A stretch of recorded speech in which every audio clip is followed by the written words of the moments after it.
స్థానిక సంస్థల కోట ఎమ్మెల్సీ ఎన్నికల్లో పోలింగ్ ప్రశాంతంగా జరుగుతోంది. కడప జిల్లాలో పోలింగ్ పూర్తయింది. ఆ జిల్లాలో 840 ఓట్లకు 3 ప్రాంతాల్లో పోలింగ్ కేంద్రాలు ఏర్పాటు చేశారు. ప్రతిపక్ష నేత జగన్ జమలమడుగులో ఓటు వేశారు. కర్నూలు జిల్లాలో 1084 ఓట్లకు 3 కేంద్రాల్లో పోలింగ్ జరుగుతోంది. 85% పోలింగ్ ఇప్పటికే పూర్తయింది. నెల్లూరు జిల్లాలో 843 ఓట్లకు 5 కేంద్రాల్లో పోలింగ్ జరుగుతోంది. మధ్యాహ్నానికి 60% పోలింగ్ నమోదైంది.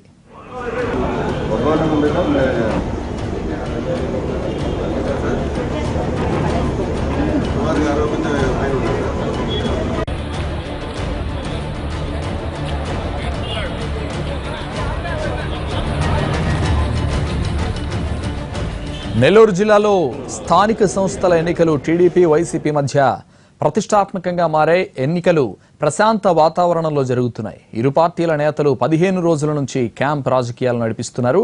చెన్నై, హైదరాబాద్లలో క్యాంపులు నిర్వహించారు. దీనిపై పూర్తి వివరాలు మా ప్రతినిధి విజయ్ అందిస్తారు. Vijay, over to you. Nellore జిల్లాలో ప్రతిష్టాత్మకంగా మారే అటు తెలుగుదేశం పార్టీతో పాటు ప్రతిపక్ష పార్టీగా ఉన్న వైఎస్ఆర్ కాంగ్రెస్ పార్టీకి ఈ ఎన్నికలు చాలా ప్రతిష్టాత్మకంగా మారాయని చెప్పుకోవచ్చు. ఇప్పటికే 15 రోజుల నుంచి కూడా అటు ఇరు పార్టీలన్నీ కూడా క్యాంపు రాజకీయాలకు తెరతీసినటువంటి విషయం తెలిసిందే.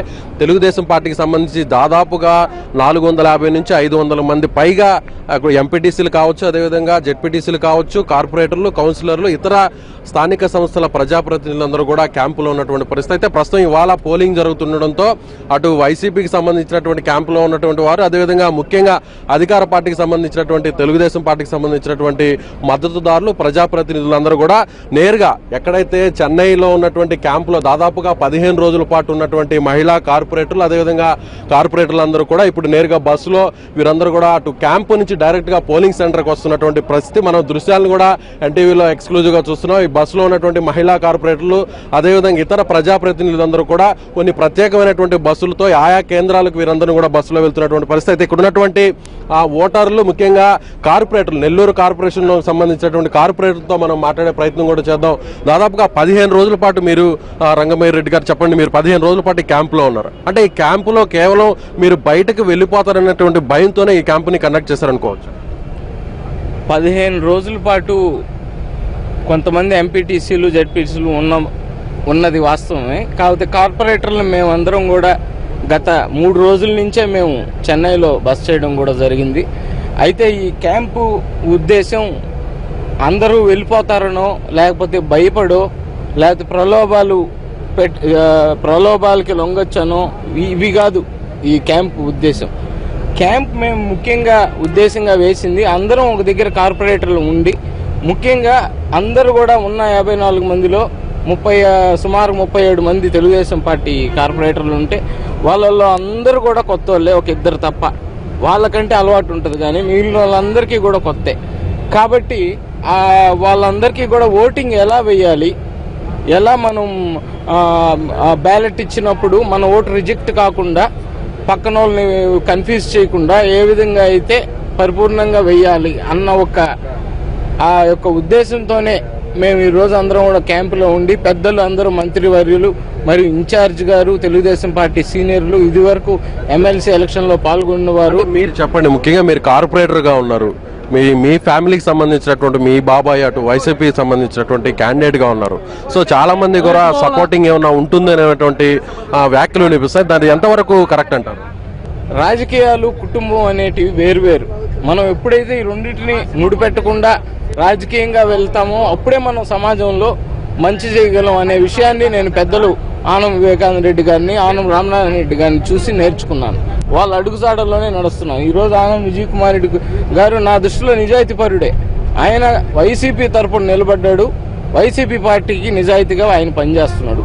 అదేవిధంగా నేను ఆ కుటుంబంలో నుంచి వచ్చిన వ్యక్తిని, వాళ్ళ పెంపకంలో పెరిగి నేను కూడా నిజాయితీగానే రాజకీయాల్లో ఉండాలనుకుంటున్నాను.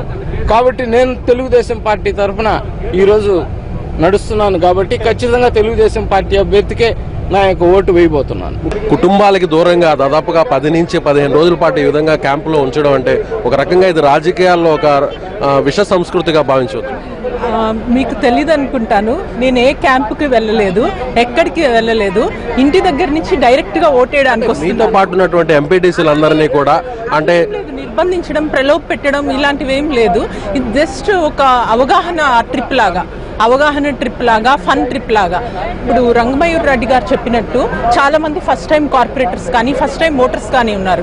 వాళ్ళందరికీ ఒక అవగాహన, అవేర్నెస్ తీసుకురావడానికి ఇలా క్యాంప్ అనేది నిర్వహించడం జరిగింది.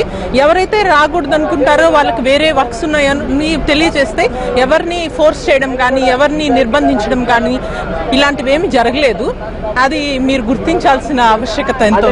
తెలుగుదేశం పార్టీ చెన్నై, పాండిచేరి మధ్యలో ఉన్నటువంటి రిసార్ట్స్ లో క్యాంపు రాజకీయాలు నిర్వహించడం, అదేవిధంగా ఈ రిసార్ట్స్ లో చాలా మంది ఓటర్లను కూడా అక్కడే ఉంచి దాదాపుగా 10 రోజుల పాటు క్యాంప్ కండక్ట్ చేసిన తర్వాత ఇవాళ నేరుగా ఈ బస్సులో నుంచి నేరుగా ఓటింగ్ చేయించుకునేటువంటి పరిస్థితి మనకి చాలా స్పష్టంగా కనిపిస్తుంది.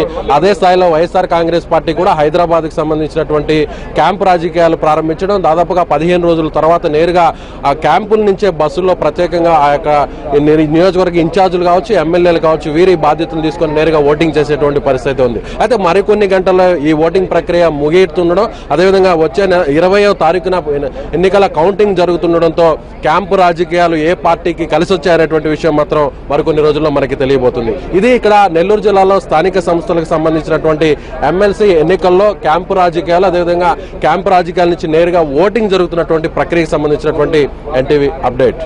ఓటు హైదరాబాద్.